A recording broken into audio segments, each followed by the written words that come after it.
बिस्मिल्लाहिर्रहमानिर्रहीम। अस्सलाम वालेकुम स्टूडेंट्स।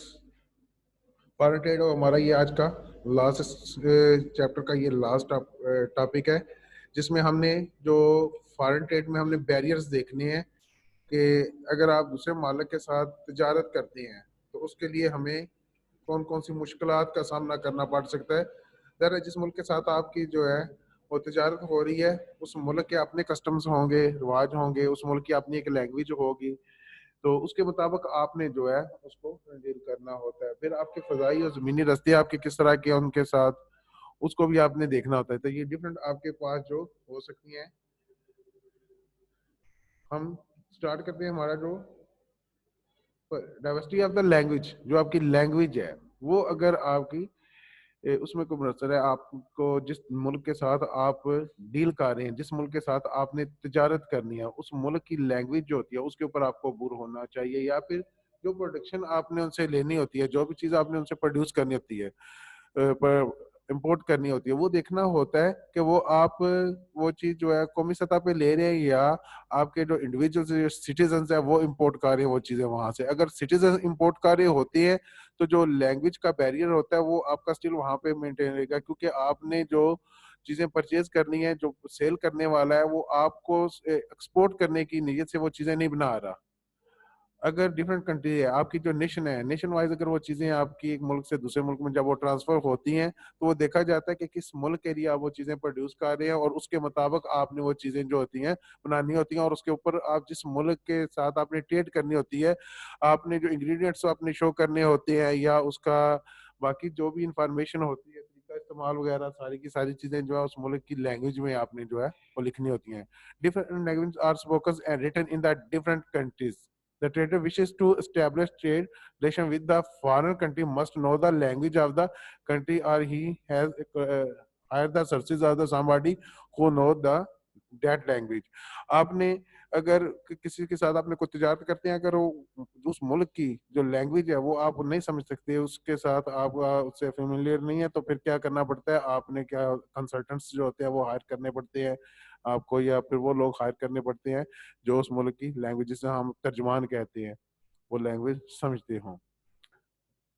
नेक्स्ट है कस्टम ड्यूटीज। दूसरे मालिक से जब आप चीज़ें परचेज करते हैं तो ड्यूटीज उसके ऊपर पे की जाती हैं, जो कि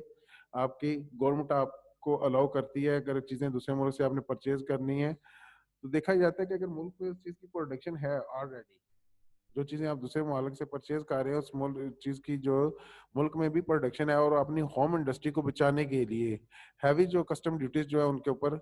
इम्पोज की जाती हैं, ताकि लोग जो है वो डिस्करेज हों इम्पोर्ट से, और अपनी चीज़ें जो हैं वो मुल्क की जो है उनके साथ वो ट्रेड करें। सम टाइम ऐसा होता है कि कुछ चीज़ें ऐसी होती हैं जिन जो कि आपके मुल्क में प्रोड्यूस नहीं हो रही होती, जैसे हमारे हम जो अगर बिजली का कोई कारखाना लगाना चाहते हैं, कोई पावर प्लांट लगाना चाहते हैं, तो उसके लिए अगर आप मशीनरी जो है या प्लांट्स वगैरह दूसरे ममालिक से आप इंपोर्ट करते हैं, तो गवर्नमेंट जो है वो ना सिर्फ आपको उसके ऊपर कस्टम ड्यूटी फ्री करेगी, साथ आपको जो टैक्स के फॉरेन आपके जितने भी आपके एक्सपेंसेस होंगे उसके इंपोर्ट करने के, आपका फ्रेट वगैरह वो आपका फ्री कर दिया जाएगा। Nowadays every country levies custom duty on the import and export. This is done with the few whose the home industry or the earn the revenue for the state. जो आपका मुल्क होता है उसके लिए आपने रेवेन्यू जो है वो जनरेट करना होता है। और जो अगर तुम आपके मुल्क के अंदर कोई चीज प्रोड्यूस हो रही है, आपके मुल्क में अगर कोई चीज प्रोड्यूस हो रही है, तो उस सूरत में गवर्नमेंट जो आपसे टैक्स की शक्ल में वसूल करेगी वो आपका जीएसटी कहलाता है, जनरल सेल्स टैक्स। मीन्स अगर आप पेप्सी की बॉटल लेके आए हैं जिसके ऊपर जो प्राइस है वो लिखी हुई है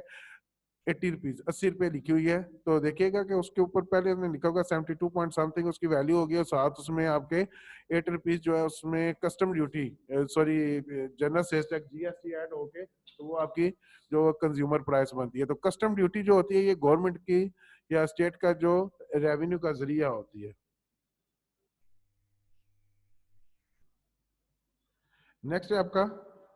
डिस्टेंस। ये देखा जाता है कि जिन मालिक से आपने ट्रेड करनी है उनके साथ आपका डिस्टेंस किस तरह का है। डिस्टेंस में आपने ये देखना होता है कि अगर जमीनी या फजाई रास्ते आपके मेंटेन है, आपके पास मौजूद हैं, जिन मालिक के साथ आपने तजारत करनी है, तो उस सूरत में आपका जो डिस्टेंस होता है वो ज्यादा मैटर नहीं करता। सपोज कि आप अमेरिका के साथ तजारत करते हैं, अमेरिका के साथ आपने जो है वो अपनी जो गुड्स है वो परचेज करनी है या सेल करनी है, अमेरिका में इंपोर्ट या एक्सपोर्ट कर रहे हैं, तो ये देखा जाता है कि हमारा जो समुद्री रास्ते हैं जो वो भी उसके साथ हो गया, हम जो है बाई सी भी वो चीजें भेज सकते हैं, फजाई रास्ते भी हमारे पास हैं, तो वो चीजें हम उनको इंपोर्ट भी उनसे कर सकते हैं, एक्सपोर्ट भी कर सकते हैं। बाज़ औक़ात ऐसा होता है कि आपका डिस्टेंस तो कम होता है लेकिन आपके जो रास्ते जो होते हैं वो क्लियर नहीं होते। मीन्स कि अगर आपका फ़ज़ाई रास्ता है, किसी मुल्क के साथ आप तिजारत करना चाह रहे हैं, लेकिन वो फ़ज़ाई रास्ता जो है आपका क्लियर नहीं है, मीन्स के दरमियान में अगर कोई ऐसा कंट्री है जो कि आपको अपनी फ़ज़ाई हदूद इस्तेमाल करने की इजाज़त नहीं देता, तो उससे क्या होगा, आपका आप वो ट्रेड उनके साथ नहीं कर सकते। दूसरा आपने देखना होता है कि जिन ममालिक के साथ आपने तिजारत करनी है, अगर वो डिस्टेंस ज़्यादा है, बहुत दूर से अगर आपकी वो चीज़ें आपके पास आएँगी, ट्रैवलिंग चीज़ों की ज़्यादा होगी, तो इससे एक तो ये होगा कि आपको ट्रांसपोर्टेशन चार्जेस भी ज़्यादा अदा करने पड़ेंगे, और दूसरी आपकी कुछ चीज़ें ऐसी होती हैं जो ख़राब होने वाली हों, या इस तरह की चीज़ें अगर आप इम्पोर्ट कर रहे हैं, तो वो ख़राब होने के चांसेस हो सकते हैं उनके। तो डिस्टेंस जो है ये भी आपका फॉरेन ट्रेड के लिए एक बैरियर होता है। Distance between the different countries make its difficult to establish quick and close trade contact between the parties due to distance. There is a great time lag between the placement of an order and receive of the goods from the foreign country. अगर आपका distance ज्यादा होगा तो आपको ज्यादा time लगेगा कोई भी ऑर्डर आपको प्लेस करने में, और उस ऑर्डर को अगेंस्ट आपको जो है वो चीजें जो आपने रिसीव करनी है उसमें। आपके मीन्स ऑफ ट्रांसपोर्टेशन, ये आपका मेन चीज जो है देखी जाती है कि जिन मालिक के साथ आपने ट्रेड करनी है उनके लिए उस हवाले से आपके पास कौन कौन से मीन्स ऑफ ट्रांसपोर्टेशन हैं, जराए नकलो हमल है आपके पास। मीन्स ऑफ ट्रांसपोर्टेशन जराए नकलो हमल आपके फजाई रास्ते हो सकते हैं, जमीनी रास्ते हो सकते हैं, या फिर आपके आबी रास्ते हो सकते हैं। आप बाय एयर चीजें मुल्क से दूसरे मुल्क ट्रांसफर कर सकते हैं, बाय रोड आप ट्रांसफर कर सकते हैं, या फिर आप वैसे ही एक मुल्क से दूसरे मुल्क में वो चीजें आप ट्रांसफर कर सकती हैं। तो जो मीन्स ऑफ ट्रांसपोर्टेशन देखे जाते हैं, आपके चीजें अगर प्रॉपर्ली ट्रांसपोर्ट हो सकती हैं एक जगह से दूसरी जगह पे, एक मुल्क से दूसरी मुल्क में, तो फिर आप जो है वो चीजों की ट्रेड कर सकते हैं। अगर आपके जराए नकलो हमल जो है, मीन्स ऑफ ट्रांसपोर्टेशन जो है वो आपके अच्छे नहीं है, तो उस सूरत में आप क्या करते हैं, मालिक के साथ आप ट्रेड नहीं कर सकते। दूसरा ये देखा जाता है कि आपके चीप होने चाहिए, सस्ता जरिया होना चाहिए, जो चीजें आप ट्रांसपोर्ट कर रहे हैं वो सस्ता जरिया होना चाहिए। हम एग्जांपल यहाँ पे अगर लेते हैं कि अफगानिस्तान जो है वो पहले इंडिया के साथ जो ट्रेड कर रहा था, अफगानिस्तान से जो चीजें इंडिया में जा रही थी वो पाकिस्तान का फजाई रास्ता इस्तेमाल करते थे, तो क्या होगा, यहाँ से चीजें जो है वो डायरेक्ट इंडिया में पहुंच जाती थी। अब पाकिस्तान ने इंडिया के लिए अपनी फजाई हदूद जो है बंद कर दी है, तो यहाँ से वो अब अपनी चीजें ट्रैवल नहीं करवा सकते, यहाँ पे ट्रैवलिंग उनकी अलाउ नहीं है उनको। तो क्या होगा कि वो जो भी उन्होंने चीजें इंपोर्ट करनी है या एक्सपोर्ट करनी है, तो वो लिंक लेंगे, वो पहले अब यहाँ से एक मुल्क में ट्रांसफर होती है, वहां से रशिया, और रशिया से फिर वो अफगानिस्तान में जाती है, फिर अफगानिस्तान से जो है फिर दोबारा रशिया, और रशिया से आके फिर इंडिया में वो चीजें आएंगी। तो ऐसे अगर होगा तो आपका क्या होगा कि आपको ज्यादा उसका जो है वो फ्रेट पे करना पड़ता है, आपको किराया जो होता है वो ज्यादा पे करना पड़ता है, तो उससे क्या हो जाती है, आपकी कॉस्ट जो है वो इंक्रीज कर जाती है। कॉस्ट इंक्रीज करने की वजह से आपके लिए वो चीजें महंगी हो जाती हैं, तो आप उसके जो फ्रूटफुल रिजल्ट्स होते हैं वो हासिल नहीं कर सकते। चीप एंड फास्ट सब means of the transportation are inevitable for the foreign trade, but they are not easily available. Thus, receiving the goods and their supply take a longer time and provide to be prove to be expensive, expensive हो जाएगी। अगर आपके cheap होंगे, fast होंगे और suitable होने चाहिए, ये पहला आपका चीप भी हो, दूसरा फास्ट भी हो, जल्दी हो जाए, और तीसरा आपके लिए वो सूटेबल भी हो। सूटेबल मीन्स कि आपने देखना होता है कि क्या चीजें आपने भेजनी है। सपोज आपने अगर बाई सी चीजें भेज रही हैं, सस्ता तो जरिया है ये, लेकिन दूसरी तरफ आपका ये क्या है, ये आपका जरिया जो है वो आपका बहुत स्लो होता है, बहुत स्लो चीजें आपके पास पहुंचती हैं। लेकिन एक वक्त में एक से ज्यादा चीजें ज्यादा आप कंटेनर भेज सकते हैं। अगर हम एग्जांपल दें इसकी, जो आपके कार्गो शिप्स होती हैं और कार्गो जहाज होते हैं, तो जहाँ पे एक कार्गो जहाज 4 कंटेनर लेके जाता है किसी मुल्क में, उसी जगह पे अगर आपने कोई शिप भेजना है, कार्गो शिप जो होता है वो 3500 से 4000, 3500 से 4000 तक वो वही आपके जो कंटेनर होते हैं वो ले जाने की कैपेसिटी रखता है, लेकिन है तो ये सस्ता। दूसरी तरफ ये क्या होगा कि ये आपका जो जरिया होता है ये आपका बहुत स्लो होता है। बाज़ औक़ात ऐसी चीजें होती हैं कि जल्दी आपकी खराब हो जाने वाली होती हैं, तो उनके लिए ये आपका ये जरिया ठीक नहीं है। तो ये होगा कि आपकी सप्लाई आपके पास अगर जल्दी आपने पहुंचानी है तो उसके लिए फास्ट हो, अगर सप्लाई लेट पहुंच सके लेकिन और चीजें भी खराब होने वाली ना हो तो फिर उसके लिए आपने देखना है। तो हमारे पास ये 3 चीजें होंगी, पहले आपका चीप हो, सस्ता हो जरिया, दूसरा फास्ट हो, क्योंकि सस्ता होगा तो आपकी कॉस्ट कम होगी तो आपको फ्रूटफुल रिजल्ट मिल सकते हैं। फास्ट हो, जल्दी चीजें पहुंच सके, और तीसरा आपका जो है वो सूटेबल भी हो कि आप सूट करता हो आपको चीज जो है। अगर आपके पास बंदरगाह नहीं है तो वो जरिया आपको सूट नहीं करेगा। आगे रिस्क इन ट्रांजिट, आपकी जो चीजें इंपोर्ट करते हैं या एक्सपोर्ट करते हैं उसका ट्रांजिट का रिस्क भी होता है। रिस्क इन ट्रांजिट क्या होता है कि जब वो चीजें आप ट्रेवल करवा रहे हैं, चीजें जो एक मुल्क से दूसरे मुल्क में भेज रहे हैं, तो दरमियान में जो सफर है उस दौरान कुछ भी हो सकता है। वो चीजें जो है वो खराब हो सकती हैं। अगर आप समुद्री रास्ते से भेज रहे हैं, डूब जाती हैं वो चीजें, खराब हो जाती हैं, चोरी हो जाती हैं, या फिर किसी भी एक्सीडेंट हो जाता है, आग लग गई है, तो कुछ भी हो सकता है इनमें से। गो के इन चीजों को आप इंश्योर करवा लेते हैं, लेकिन इसके बावजूद एक रिस्क होता है कि अगर आपने चीजें इंश्योर करवाई भी हैं, आपने चीजें इंश्योर करवा दी है, इंश्योरेंस उन चीजों की करवा ली है, आपको पता है कि उन चीजों का जो रिस्क है वो आपने मिनिमाइज कर दिया कि दूसरी कंपनी के ऊपर आपने वो ट्रांसफर कर तो दिया है, लेकिन इसके बावजूद भी आपका ये होता है कि एक चीज जिसकी आपको मुल्क में डिमांड है वो अगर आपके पास नहीं पहुंच रही तो उससे क्या होगा, मुल्क में शॉर्टेज हो जाती है। तो ट्रांजिट का रिस्क एक तरफ तो आपका ये होगा कि चीजें डिले हो सकती हैं, लेट हो सकती हैं, खराब हो जाने वाली होती हैं, उनको इंश्योर करवाना लाजमी होता है। अगर इंश्योर करवाएंगे कास्ट तो बढ़ेगी, लेकिन क्या होगा अगर ऐसा कोई मामला हो जाता है, खराब हो जाती हैं, तो फिर क्या होगा, वो चीजें आपको अवेलेबल नहीं होगी, आपके कंट्री में वो चीजें जो है वो नहीं पहुंच सकेंगी। तो जो ट्रांजिट का रिस्क होता है वो इसमें ज्यादा होता है। आपकी जो होम ट्रेड होती है यहाँ पे ये चीजें इतनी नहीं होती, क्योंकि आपने जो इंटरनल चीजें एक जगह से दूसरी जगह भेजती है उसमें आपने वो चीजों को इंश्योर करवाना लाजमी नहीं होता। अगर इंश्योर करवाना चाहे तो करवा सकते हैं, इंश्योरेंस कंपनी आपसे वो चार्ज करेगी एक इंस्टॉलमेंट जो होगी, और उसके बाद आपको अलाउ करेगी चीजें, आप जो है वो ट्रांजिट करवा सकते हैं, भेज सकते हैं चीजें। लेकिन इन ट्रांजिट अगर कोई लॉस हो जाता है तो इंश्योरेंस कंपनी आपका वो सारे का सारा लॉस जो है वो क्लियर करेगी। इन केस वो कोई लॉस नहीं होता, चीजें आपकी प्रॉपर पहुंच जाती हैं, तो आपकी वो ट्रांजिट इंश्योरेंस जो है वो क्लियर हो जाएगी। In foreign trade generally goods are transported by ship with which may be sunk, spoiled, deteriorated, or stolen during the voyage.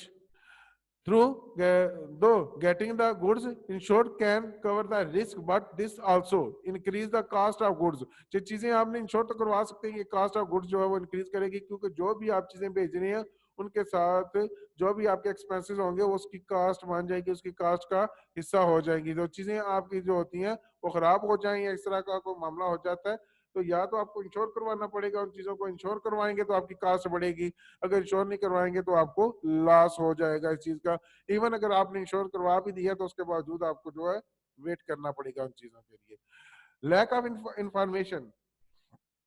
आपके पास प्रॉपर इंफॉर्मेशन नहीं होती किसी भी चीज की। आपने जो होती है, जो भी आपको इंफॉर्मेशन प्रोवाइड की जाती है उसके ऊपर भी आपने बिलीव करना होता है, उसके मुताबिक ही चीजें आपने उसको देखते हुए उसके ऑर्डर प्लेस करने होते हैं। नॉर्मली आज का जो ये जरिया आ गया है उसमें हम जो है वो देखते हैं कि हमारे पास जो चीजें आएंगी उसकी जो इन्फॉर्मेशन होती है वो वेब इन्फॉर्मेशन होती है, हम उनकी वेबसाइट पे जाके वो चीजों की इन्फॉर्मेशन ले सकते हैं। अच्छी कंपनियां जो होती हैं वो तो आपको प्रॉपर इन्फॉर्म कर देती हैं अपनी चीज के हवाले से, लेकिन कुछ चीजें ऐसी होती है जिस तरह मैं अगर आपको लोकल इसकी एग्जांपल दूं तो यहाँ पे आपका जो ऐप जो होती है दराज है, आप मंगवाते कुछ हैं, आपके पास जो चीज पहुंचती है तो आप देखते हैं कि वो बिल्कुल डिफरेंट चीज हो सकती है उससे। मास वाई वो चीजें जो कि प्रॉपर आपकी किसी कंपनी की होती हैं, जिसमें बाटा की होगी, सर्वस की होगी, सुप्रीम है, वो आपकी यूनिलीवर की होगी, ये तो आपकी जो कंपनी की चीजें होती हैं प्रॉपर वो तो आपको मिल सकती हैं। लेकिन जो लोकली होती हैं, जो ब्रांडेड नहीं होती चीजें आपकी, जिसमें कॉस्मेटिक्स होते हैं, आपके लोकल आपके शूज होते हैं या आपके गारमेंट्स होती हैं लोकल, वो जब आप उसका ऑर्डर प्लेस करेंगे तो आप देखेंगे जो आपकी इंफॉर्मेशन होगी उसके मुताबिक वो चीजें आपके पास नहीं आएंगी। आप जिस चीज का ऑर्डर प्लेस तस्वीर को देख के कर रहे हैं वो चीज आपके पास नहीं होती, तो प्रॉपर आपके पास इंफॉर्मेशन नहीं होती। दूसरा, आपके पास जो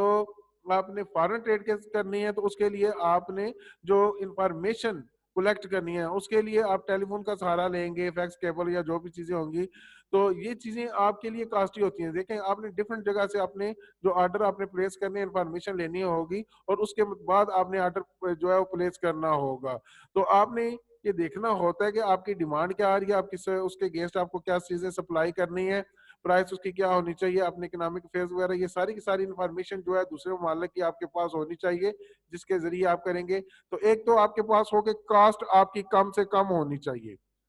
आपकी जो इंफॉर्मेशन कलेक्ट करने के लिए, आपके पास जो इंफॉर्मेशन के लिए कलेक्ट करने के लिए कास्ट होगी वो भी कम हो। और दूसरा, आपने जो चीजों की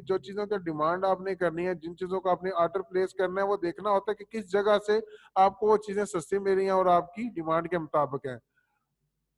correspondence with foreign trade take a long time, ज्यादा अरसा आपका ले सकता है। दो, the use of the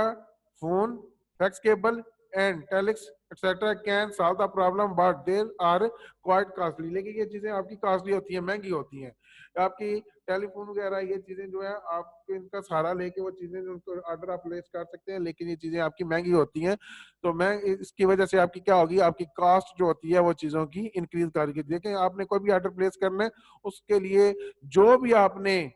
expense करने हैं वो उस चीज का हिस्सा बनेंगे। Trader get information like supply and demand of the goods, prices, economic fairs etcetera. तो ट्रेडर ये इन्फॉर्मेशन ले सकता है जो जिसमें कीमत की किसी भी चीज की डिमांड हो क्या है, सप्लाई क्या है, प्राइस क्या है, और उसके बाकी इकोनॉमिक फेयर्स जो है उस कंट्री जिसके साथ आपने ट्रेड करनी है वो क्या है, उसके वो देखने हैं आपने। From their agents and get information and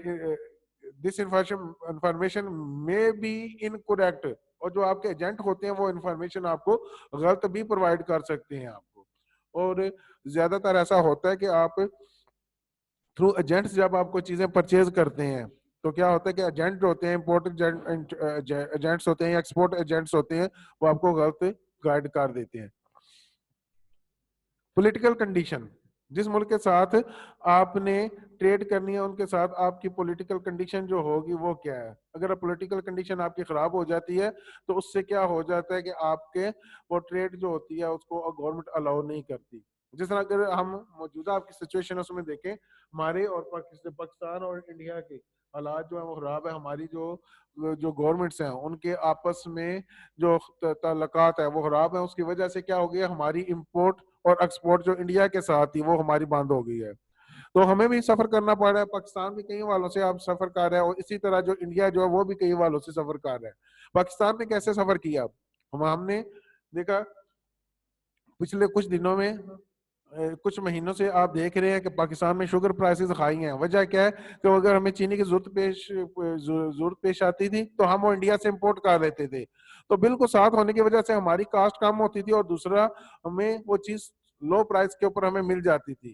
खराब हो जब कंडीशन तो वो हमारी इंपोर्ट एक्सपोर्ट हमारी जो है उससे बंद होने की वजह से हमें वो चीज वो नहीं मिल रही। दूसरा, आपने देखा कि मुल्क के अंदर कुछ अर्सा पहले आपका टमाटर की अगर आप एग्जाम्पल लेते हैं, अगर आप एक साल पीछे चले जाएं या 8 महीने पीछे चले जाए तो टमाटर की कीमत जो वो आसमान से बातें कर रही थी। वजह क्या था, वजह सिर्फ ये है कि आपकी जो वो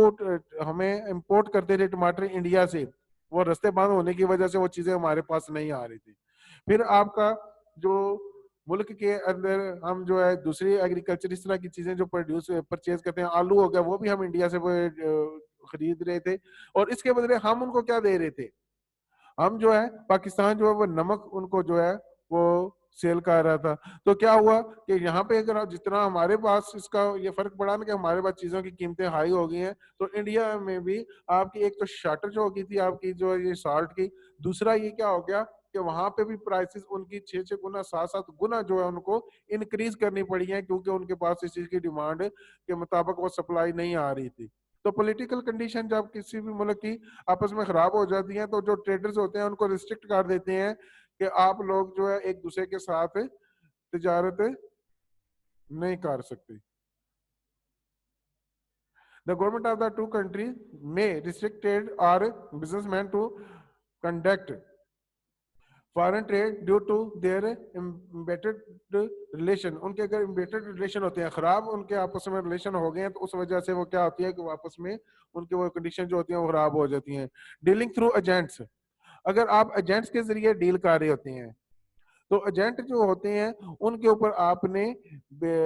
आपने बेस करना होता है, क्योंकि हर कंपनी या हर जो ट्रेडर होता है वो इस पोजीशन में नहीं होता कि हर मुल्क में या जिस मुल्क में उन्होंने तिजारत करनी होती है वहां पे अपना सब ऑफिस बना सके। तो क्या होते हैं, आपके इंपोर्ट एजेंट और एक्सपोर्ट एजेंट मौजूद होते हैं, जो कि काम क्या करते हैं, वो चीजें सिर्फ आपको इंफॉर्मेशन लेके देंगे, आपको वो चीजें कलेक्ट करेंगे जिस मुल्क से आपने वो चीजें खरीदनी है, कलेक्ट करने के बाद वो पैकिंग करके आपको भेज देंगे, और जो पेमेंट आप देंगे उनको अपना कमीशन रखने के बाद वो रकम अपनी जो उस मुल्क को, उस अदारे को वो पे कर देंगे। वो दरमियान में जस्ट एक मिडल मैन का काम करते हैं, दरमियानी लोग जो होते हैं उसका काम करते हैं, और वो डायरेक्ट आपका उनका इंपोर्ट या एक्सपोर्ट के साथ तल्लक नहीं होता, बल्कि वो इंपोर्ट एक्सपोर्ट को फैसिलिटेट कर रहे होते हैं, और जो फैसिलिटेट कर रहे हैं उसके बदले उन्होंने क्या करना होता है, अपना कमीशन वसूल करना होता है। In foreign trade most of the function are perform through agents,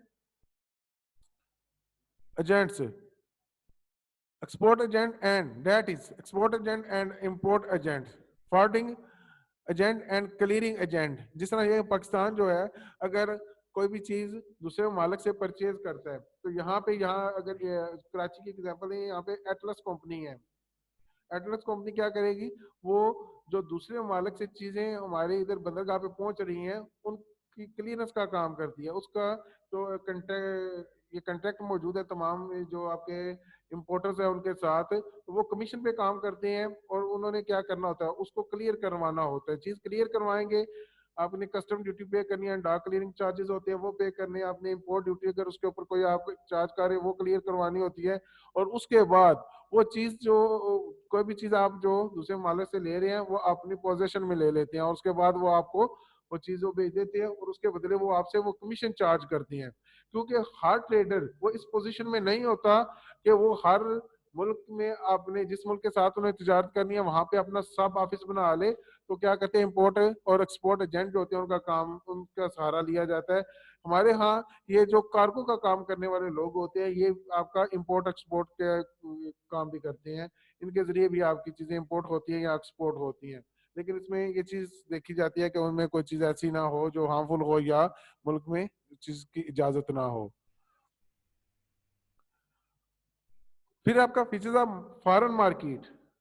आपकी जो फॉरेन मार्केट्स होती हैं उनके फीचर आपकी ट्रेड को जो है वो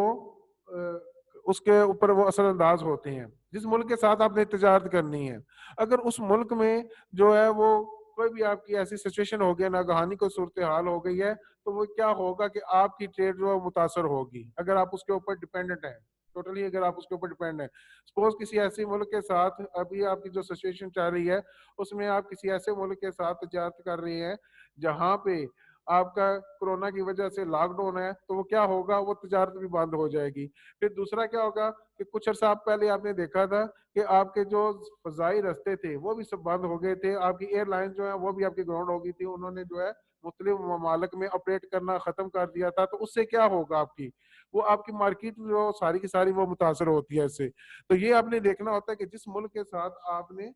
तजारत करनी है उसके मार्केट फीचर्स क्या है, उसके मुताबिक आपकी चलती है। तो आपका मुल्क अगर मुकम्मल उसके ऊपर डिपेंडेंट होता है तो यहाँ पे आपको ये नुकसान होता है कि जो वहां पे सिचुएशन होगी वो आपके मुल्क में भी आपको वो सिचुएशन फेस करनी पड़ती है। यहाँ था आपका ये, हमने होम ट्रेड को पढ़ा और उसके बाद हमने फॉरेन ट्रेड को। हमने होम ट्रेड और फॉरेन ट्रेड में कुछ चीजें हमने देखी हैं जो कॉमन है, लेकिन उसमें डिफरेंस जिस तरह आपका होम ट्रेड में और फॉरेन ट्रेड में हमने देखा कि करेंसी तो है। होम ट्रेड होगी इसमें अगर हम डिफरेंस देखें फॉरेन ट्रेड के साथ, तो करेंसी जो होती है होम ट्रेड में आपकी लोकल करेंसी यूज होगी, जो फॉरेन ट्रेड है उसमें आपकी फॉरेन करेंसी, अगर आप जिस मुल्क के साथ तजारत कर रहे हैं उस मुल्क की करेंसी मौजूद है तो वो यूज करेंगे, अदरवाइज आपको जो आपको डॉलर का सहारा लेना पड़ेगा जिससे आपकी फॉरेन एक्सचेंज आपका जाता रहेगा। हम ये डिफरेंस में जो चीजें भी हम पार्ट देख रहे हैं, मैं सिर्फ पॉइंट्स लिख रहा हूँ क्योंकि ये हम चीजें डिटेल के साथ कर चुके हैं, तो आपको सिर्फ एक ओवरव्यू दे रहा हूँ, आपने खुद देखना है इनको भी। लाइसेंस, होम ट्रेड के लिए आपको लाइसेंस की जरूरत नहीं होती, जबकि मास वाई उन बिजनेस की जिसमें आपको रिस्ट्रिक्ट करती है गवर्नमेंट, जैसे आपका कोई मेडिसिन से बिजनेस करते हैं आप, या आप कोई असलहे का बिजनेस करते हैं, या फिर आप कोई केमिकल्स का बिजनेस करते हैं। इसके अलावा आपको लाइसेंस की जरूरत नहीं होती। फॉरेन ट्रेड में आपको लाइसेंस की जरूरत होती है। Mobility of labour and capital, जो आपकी होम ट्रेड है, आपकी लेबर और कैपिटल सरमाया और आपकी जो मेहनत है वो एक जगह से दूसरी जगह ट्रांसफर हो सकती है, उसकी फ्री है। जबकि आपका जो फॉरेन ट्रेड में ये फ्री नहीं है। आपको अगर लेबर को एक जगह से दूसरी जगह भेजना है तो आपको प्रॉपर जो है वीजा वगैरह रिक्वायर्ड होता है। Balance of trade, balance of payment और balance of trade. Balance of trade में आपका जो होम ट्रेड भी आपके बैलेंस में रहेगी, आप अपने मुल्क के अंदर ही आप चीजें खरीद भी रहे हैं और फरोख्त भी कर रहे हैं, तो बैलेंस में रहते हैं। जब आपके फॉरेन ट्रेड में आप दूसरे मालिक से चीजें खरीद रहे हैं, अगर खरीदारी आपकी ज्यादा है, जो चीजें इंपोर्ट कर रहे हैं वो ज्यादा, एक्सपोर्ट कम है, तो आपकी डेफिसिट में बैलेंस ऑफ ट्रेड होता है। और अगर आप एक्सपोर्ट ज्यादा कर रहे हैं, इंपोर्ट कम हो रहे हैं, तो फिर आपका आपका फेवरेबल आपका बैलेंस ऑफ ट्रेड हो जाता है कि आपकी एक्सपोर्ट ज्यादा है, आपके पास फॉरेन रिजर्व ज्यादा आएगा। जबकि इसी तरह बैलेंस ऑफ पेमेंट में भी आपने ये देखना होता है कि आपने ज्यादा चीजें जब बाहर भेजेंगे तो ज्यादा पैसे भेजेंगे तो आपका बैलेंस डिस्टर्ब होगा। गवर्नमेंट की पॉलिसी पाकिस्तान में अगर कर रहे हैं तो अपनी मुल्क की पॉलिसी है, दूसरे मालिक से अगर ट्रेड करते हैं उस मुल्क की पॉलिसी को फॉलो करना होता है। मीन्स ऑफ ट्रांसपोर्टेशन आपने अपने मुल्क और दूसरे मुल्क के देखने होते हैं। और टोटल एक्सपेंसेस आपके ट्रेड एक्सपेंसेस अपने मुल्क में कम होंगे, दूसरे मालिक से ट्रेड करते हैं फॉरेन ट्रेड में ज्यादा होंगे। ट्रेड इन्फॉर्मेशन अपने मुल्क से आप इजी ले सकते हैं, दूसरे मालिक से आपको ट्रेड इन्फॉर्मेशन कलेक्ट करने के लिए एजेंट्स का सहारा लेना पड़ता है, फेक भी मिल सकती है। टैक्सेस अपने मुल्क में आपको सिर्फ लो टैक्सेस पे करने पड़ते हैं। होम ट्रेड में अगर फॉरेन ट्रेड होती है तो आपको ज्यादा टैक्सेस पे करेंगे। मिडल मैन अपने मुल्क में आप जो चीजें परचेज करते हैं उसमें आपके होलसेलर और रिटेलर आपके मिडल मैन होते हैं। बाहर के मालिक में से अगर आप चीजें खरीद रहे हैं, फॉरेन ट्रेड कर रहे हैं, तो उससे आपको क्या होता है, आपके जो मिडल मैन होते हैं वो आपके एजेंट्स होते हैं। इंश्योरेंस अपने मुल्क में चीजें खरीद रहे हैं या फरोख्त कर रहे हैं तो उसकी इंश्योरेंस की जरूरत नहीं है, बाहर से आपको ये करनी पड़ती है। टैरिफ और कोटा, अपने मुल्क में आपको कोटे का सहारा नहीं लेना पड़ता, जबकि दूसरे मुल्क में आपका ये आपका कोटा होता है जो अप्लाई होता है आपके ऊपर। ये था आपका लेक्चर, ये आज का लेक्चर था। इंशाल्लाह कल हम हाजिर होंगे नए लेक्चर के साथ। अपना ख्याल रखिएगा।